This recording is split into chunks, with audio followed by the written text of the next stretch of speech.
This is All Out Politics, news, debate and opinion from the heart of Westminster. Brexit is the issue that Theresa May just can't escape in her cabinet, in the Commons and tomorrow in Brussels, where she's attending a key European Union summit. But the Prime Minister also has to satisfy the public that she is in post to serve. Sarah Hajibagheri is in Cambridge speaking to three people about how they think Brexit is going. Yes, we're in Cambridge, famous of course for its world-renowned university, which has attracted both students and staff, many of whom are from Europe, and have given this city both an international demographic and outlook. Now, Cambridge really bucked the national trend that we saw across the country. Over 73% of people here voted to remain, and they include student Catherine, who is studying here at the moment. Now, Catherine, a year on, just considering your side lost that debate, you voted to remain. How are you feeling? So I think the most important thing going forward is to make sure that we get the right Brexit deal, and that means remaining as close as we can to Europe with all of the benefits that we've got, and getting security for the millions of UK nationals who live in the EU and the EU nationals who live here and study here at Cambridge, and making sure that we can have the best sort of customs and trade relationships that we can. You're 21 years old, and of course in your age bracket between 18 and 24, 75% of people voted to remain. Do you feel that you've been let down by older generations? So I think that students and young people are really lucky in that we've been able to see some of the best benefits of the EU. We've got sort of international students in our classrooms. We can look out to the opportunities to work in the EU as we get older. And I think potentially that these benefits people haven't seen them so directly in other sectors of society, so I can understand why people felt that they might want to leave. I think that if 16-year-olds had been granted the vote, it might have helped the Remain side. But looking forward, I think we've got to sort of stand together and make sure that we have the best relationship with the EU that we can. And Richard, I mean, you described yourself earlier as a Liberal leaver. Do you think over a year later, do you think the Prime Minister is really going to deliver what you voted for? I think we've got a very unusual situation. We've got a Prime Minister who doesn't really believe in what she's doing.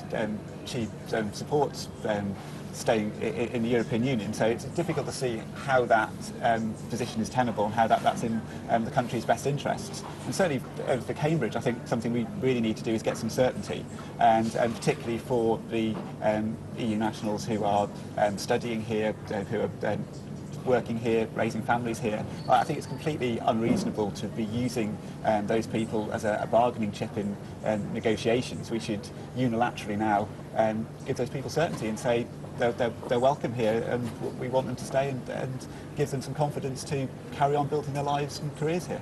And on your list of political priorities, how important is Brexit to you?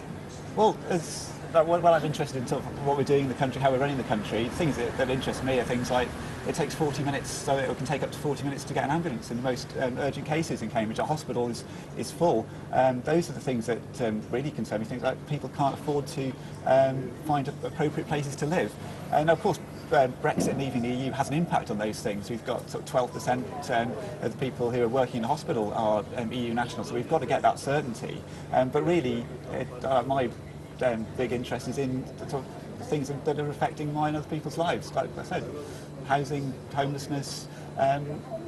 So yeah, it is the more local domestic issues, and obviously Brexit has an impact, but a lot of it is sort of rather disconnected from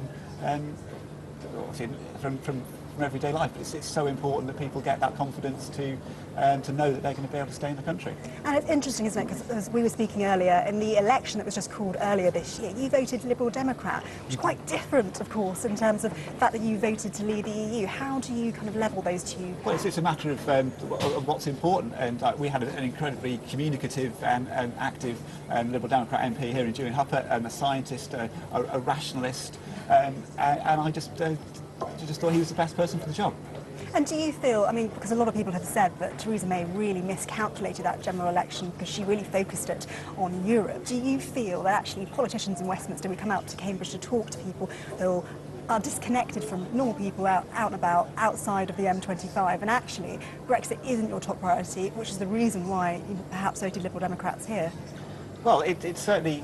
Obviously, it's important because it's so important that the university has got almost a third of its research students are EU nationals, and the status of EU citizens really matters for Cambridge, and it's so important that Cambridge can do what it does for the world, so that it can do the progress in medicine, in the arts, in sort of exploring the universe, all the cool stuff that goes on in this city.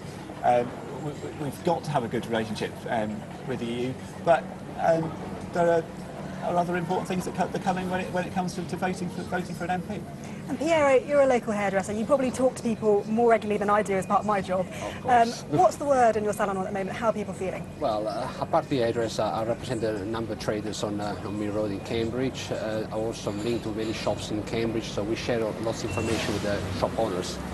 The biggest problem is from the people coming to work in Cambridge. They find Cambridge quite expensive, and the exchange rates, euro, pound, is not in their favour as well.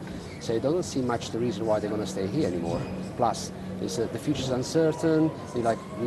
For what people say, if you've been less than 5 years, you have to leave. So what's the point in investing your life in this country? So the consequence is most of the shop we are struggling to employ people because obviously they demand a certain salary, but at the same time the cost of the product has become too expensive for us. So if we compare some of the product in the UK compared to France, Germany, Italy, whatever, Spain, it's double. And some of the items even triple. So how do you expect me to sell this product? It's difficult.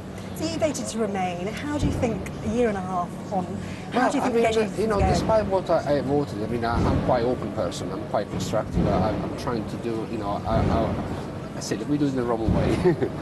So, if we're going to stay. If we're going to leave, let's leave. Because as I said, the uncertainty is killing everyone, and I feel sorry for many traders because they're desperate to save their business. This is unofficial. They are employing even illegal people, trying to keep the door open. But to be honest, they're not going to last that long if we carry on like this. So it's quite bad. So that uncertainty, even though we haven't even left yet, is affecting you? Yeah, a lot. I feel sorry for Theresa May because, really, I don't think there is a Prime Minister capable to solve the problem if you have the nation, the Parliament divided. Because the other side is going to do anything to stop it. And Catherine, do you think Theresa May is the right person to do this job? So I think she's the best in the moment that we've got as our Prime Minister. It would be wrong to send anybody else in. I think that she's doing well as she is to balance the views of those on the backbenches of her party who want to leave immediately with a more extended transition period. Sadly, I think her initial statement where she said no deal is better than a bad deal isn't the best way to go about the whole negotiations. But I think she has come back from that and is looking for the most productive and workable relationship with the EU going forward.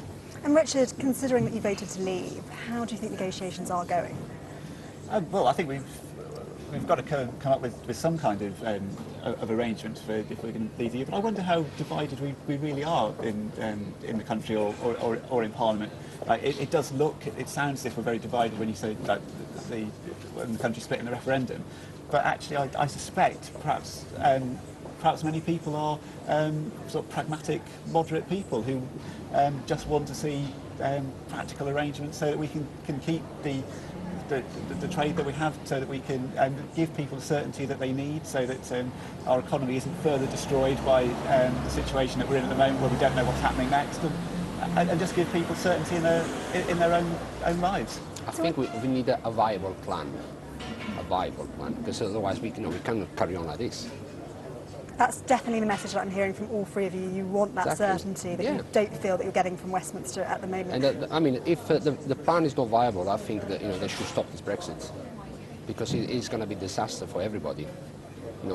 Thank you very much for joining us on Sky News. We wanted to give you a snapshot of how people are feeling in Cambridge. Of course, we've come outside of London to speak to people, but this is a town that a lot of people have called a town full of Ramonas, because it is a place where over 73% of people voted to stay in the EU. But it's interesting because a lot of people I've been speaking to here in the market today are saying actually Brexit isn't still top of their priority list, and there are a lot of domestic concerns that they feel the government really need to get on top of.